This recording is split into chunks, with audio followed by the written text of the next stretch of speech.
He do whatever he want to do. To you, the people that work for Hitsville, his mammy, his pappy, his sisters, his children, he do whatever the hell he want to do.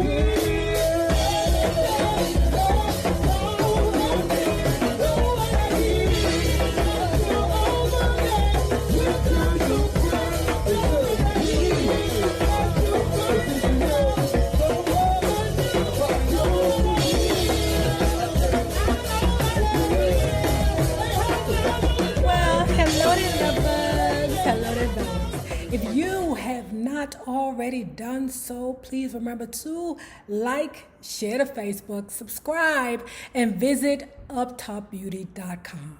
Today's looky is our ultimate animal print turban. Everyone who buys a turban this week will get a free gift. And if you are not a part of our book club, please remember to hit the Patreon link below and or the join button here on the YouTube. And for a small monthly fee, you babies, yes you, can be privy to all the shenanigans before the YouTube gets it, if the YouTube gets it. Now, let's continue talking about the untold story, Bury Me in Motown by Sugar Ray. Raynoma Gordy Singleton. Girl, okay, so dig this, right? So you know where we left off, it was their honeymoon, right? Gordy decided that he wanted to go out and do him instead of stay in the house, you know, and rub all over Sugar Ray. Okay, girl. I don't even know why you even expected that from the nigga who wouldn't marry you the day before. No, 2 days before, all right? And made a spectacle out of your ass in front of your parents and his parents, okay? But anyway, he come back in the house, right? He headed towards the bathroom, but she, like, jumped in his way.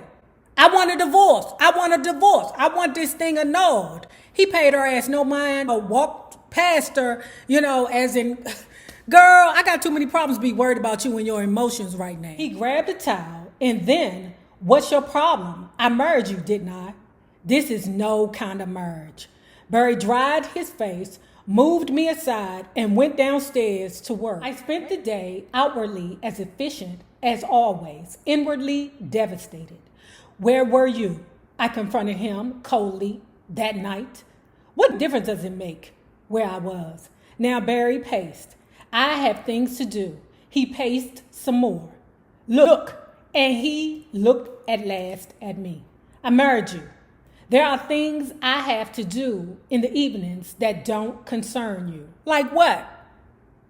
You still around there to the R Street? What is that street down there? The R Street? Looking after hoes? Is that what you're doing at nighttime? Watching your hoes? Because according to Raynoma, y'all good financially. You don't need to, you know, work the hoes no more. Okay? Now, the people that work for you maybe still need to work the hoes. And he looked at last at me. I married you. There are things I have to do in the evenings that don't concern you. They don't require any explanation, and you have to trust me, or ... Regardless of where I am, I married you. And I intend to keep it that way. Basically, he's telling you, girl, shut the fuck up talking to me. I wish my wife would. Oh my God, I wish. The period that followed the success of Money was one of experimentation for us. Though we may not have been aware of it, we were still searching for an identifiable sound, sorting out our roster, looking for a niche on the radio that no one else was filling. With the taste of victory on our lips from scoring regularly on the R&B charts, we were hungry for more. To perhaps even go beyond that market and have our record hits on the pop charts.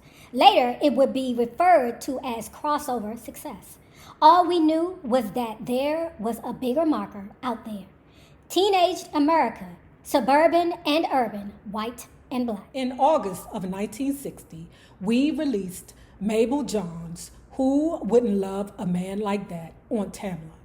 Finally, Barry's ex-chauffeur got her shot in the studio.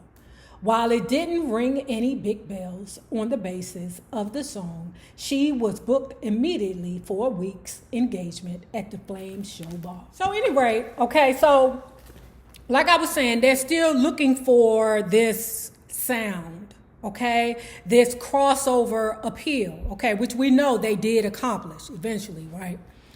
So anyway, you know that Barry initially wanted to make Marv Johnson a big thing, then Brian Holland, and then he, settled in on Smokey the Robinson would be the next big thing with Hitsville, okay? He, meaning Barry, was working on a song called Shop Around. Okay? Smokey the Robinsons and the Miracles Shop Around, right? But it didn't have that catchy thing yet, right? So one day, he and Sugar Ray are listening to it. And Barry's like, do you hear that? You hear that? He's not satisfied. He think it's meh, He think it's okay, but it doesn't have that thing to it, all right? The next morning, Barry starts working on Shop Around. He got another groove, okay? He arranged it differently, right? And it was something that catapulted Smokey the Robinson. Okay, hold tight. Barry emerged in the wee hours of the morning with a new Shop Around. He transformed it into a pop song, Eureka. Barry had done well by trusting his instincts. Soon, the new and improved Shop Around was in release. To date, Tamla Records had gone with B&H Distributors, run by a man named Bob West in Detroit. While B&H handled mainly R&B products, we'd known for a while that if Tamla was going to hit the big time, we would need some heavy-duty distribution. I had a few ideas, and so did Barry. Hey, there's this guy named Barney Ellis. Let me tell you about this Barney Ellis, okay? So once Barry told Sugar Ray about the dude Barney, right, he came in the office the next day, right? Sugar Ray, this is Barney Ellis, or Alias, or whatever it is, he's going to be in charge of promotion here at Hitsville. Now, Ray Noma's like, wait a minute. How the hell is he going to be in charge of promotion when we got this other dude over here? Did you talk to me about this? Head of promotion department. I had assumed that Barney would be coming in as an assistant to Al Abrams, who was in charge of that area. Al, who happens to be Jewish and like Barnes was white, had been doing a bang-up job. Something felt amiss. Yeah, he do whatever he want to do. To you, the people that work for Hitsville, his mammy, his pappy, his sisters, his cherry, he do whatever the hell he want to do. Say, I like this guy Barney, Barry spoke out in the bed that night, but he wants to start at $125 a week. $125 a week? Brother, you got people that's been on staff for years down here. They only get $35 a week. How the hell you gonna pay this white man that just came through the door $125? Are you crazy? You got people here that been doing jobs for us that only get $35 a week, nigga. What are you doing? Sugar Ray, shut up. You ain't gonna do nothing. Shut the up. $125, I sat up. Lousy, your sister, okay, only makes $35, and Lousy was our highest paid employee. Girl, for someone to just come in at that salary when others have been with us for a long time, Barry, how are the people going to feel, Barry? How are they going to feel? It's not their business, and I really don't care. Didn't I tell you he don't give a fuck? He don't care. He don't care about your feelings, girl. Barry the Gordy is a savage. Like I said, this week I'm going to be kind of hard on Sugar Ray. Okay, but anyway, Barry and the dude Alice, the new promotion guy, they laughing, ha, ha, ha, ha. You know, Sugar Ray, she walks up, you know, Barry's like, hey, we finna head into the office to, you know, discuss some things, right? So the men are walking towards the office. Sugar Ray with her little ass is trying to keep up, and she's, you know, thinking that she's gonna go in the office with them to discuss it, because after all, you know, Barry's the president and she's the vice president. If you ask me, that shit would have been flipped. I'm the president. You be the vice president, bitch. So Barry gets in the office, Alice gets in the office, and then Barry turns around and says, okay, thank you, we'll talk later, and closed the door in her face. Nigga, what? Are you crazy? I would have threw a Molotov cocktail in that damn office. That's what the hell happened with me. That's what I would have did, girl. He is carrying you, girl. Momentarily stunned, I felt confusion replaced by hurt and anger as laughter swelled behind the door. There was something about Barney that bothered me, and this new behavior of Barry was making me very uneasy. New? This is not new. He been this same dickhead since the beginning. Later that night, Sugar Ray is trying to explain to Barry her concerns about the dude Alas, okay? Look, this guy is hired, and if you don't like it, you can kiss my ass. And left. Kiss your ass? Kiss your ass? No, that's for your mother to do, Barry. Tell your mammy to kiss your ass. As it turned out, Barney Ellis was phenomenal. Whenever anyone spoke of him, it was with unflagging admiration. Within 2 weeks of his joining Hitsville, Shop Around started to move. Its success on the pop charts became a live or die crusade for Barry and Barney. Barney orchestrated the participation of all the major white distributors nationwide, and in so doing set up the machinery for us to repeat the success in the future. Okay, so Barney was definitely an attribute to Hitsville. I knew that a knife was in Barney's hand. He would eventually mark his territory, and I started to watch my back. While Smokey had led the way, more and more of our artists were moving into the forefront with hits that took us to the realms beyond Shop Around. By mid-1961, we were waving our banners high. We had Brian Holland and Robert Bateman. Brainbird, which was Brian Holland and Robert Bateman's little collab group, got their shot with a group called the Marvelettes, originally known as the Marvels. They had auditioned for us as a group of 5 teenage girls from Inkster. Less one Juanita Coart, the Marvelettes were Gladys Horton, Wanda Young, Katherine Anderson, and Georgina Dobbins, who later dropped out. Their sound was sweet and young, their look cute and innocent, and their first song was our first #1 pop song, Please, Mr. Postman. Oh yes, wait a minute, Mr. Postman, wait, Mr. Postman. Lamont Dozier was a cordial, broad-featured fellow with a country drawl who had come from Anna Records to sign with us on the short-lived Melody label.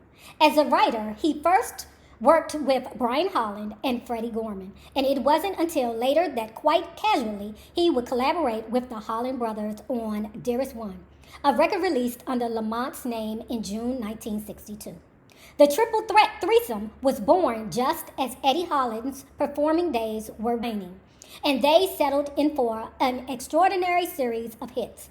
Holland Dozier Holland would become one of the most prolific hit-producing teams in history. Mickey Stevenson, my willing and dealing old neighbor from Cornfield Avenue, had been moving with the groovin' from the get-go. As a writer and producer, he would claim Dancing in the Streets, Stubborn Kind of Fellow, and Beechwood 4, 5, 7, 8. As a writer, administrator, all those things that he did for Motown, let me tell you what else Mickey Stevenson's job was, okay? Again, girl, oh God, this girl is such a goody-goody. I've been wanting to punch her in the face, okay? But anyway, she said that, you know, Mickey Stevenson was so firm and straightforward. He was able to deal with the knuckleheads in Hitsville, okay? She said all the dice throwers, that would be the Bird Gordy. Did you not know that Bird Gordy was a gambler? Did you not know that, girl? Okay? That's probably where he was going out. He was probably going out gambling and sucking. The dice throwers would be your husband too, okay? But anyway, the dice throwers, the dope smokers, that would be the weed. You got a problem with people smoking the weed? It's the herb, girl. It's from the earth, okay? But anyway, the dice throwers, including Bird, the weed smokers, and the pussy chasers, okay? She said that Mickey Stevenson would keep those in order. And I'm like, what is wrong with that? What is wrong with having a little fun? I mean, goddamn, I'm a goody two-shoes, but I drank beer. At 16, you know, I've done some things that I'm not proud of, but I mean, at least I lived a life, okay? You know, when you go to the pearly gates of heaven, God is going to be like, was you the one that was snitching on, you know, all the dice throwers, the pussy chasers, and, you know, blah, blah, blah? You ain't get no points for that. When Barry made him the first head of artists and repertoire department, Mickey's influence was quickly obvious. The role of the A&R man is to oversee all projects, to coordinate recordings and release schedules. And most of the producers tip their hats to Mickey's high energy and frank communication. Beans Bowles, okay? Now, I know we remember Beans Bowles' name from the Etta James book, okay? But we're talking about Beans in with the Motown development right now. Beans Bowles is the good-looking tall guy, the one who's about 6'4" and 150 pounds. Beans is short for string bean, and this man can blow, and he's an incredible band leader. Barry found him at the Flame Show bar in Maurice King's band. A real cut-up until it's time to go to work. Watch him. He is a total professional. Then I would warn the novice not to socialize with either Benny Benjamin or James Jamerson. Those are the guys that Mickey is always rescuing from the fringes of hell.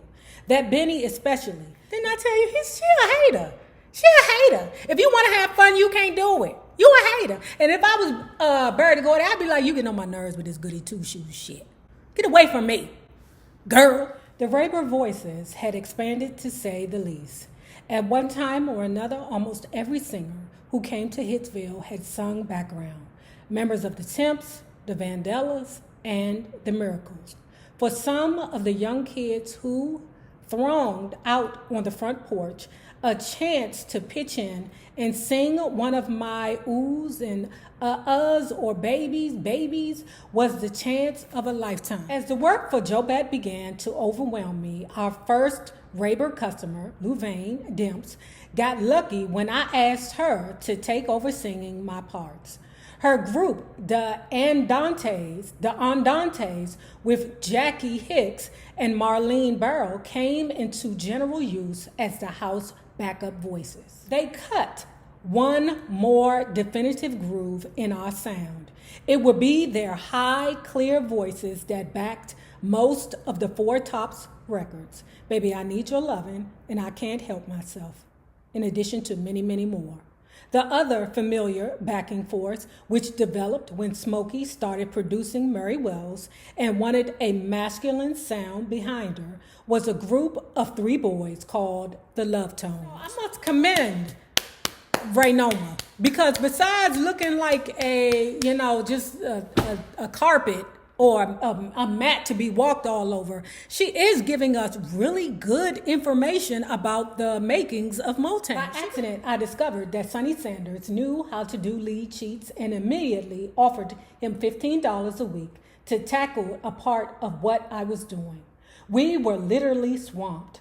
Say, Sonny, I asked that handsome face later, how would you like to do the chord charts too? It wasn't long before Sonny inherited my responsibilities as our first house arrangers. You know what you should have been doing with Sonny? You know what you should have used? You should have hunched his ass. That's what you should have did. When Barry was doing him, talking to you like shit, you'd have been like,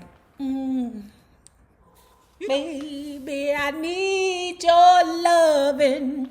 Got to have all your loving. For several reasons, record companies often establish more than one label on which to release various songs. One reason is to create a slightly different sound or identity from that of the mother label.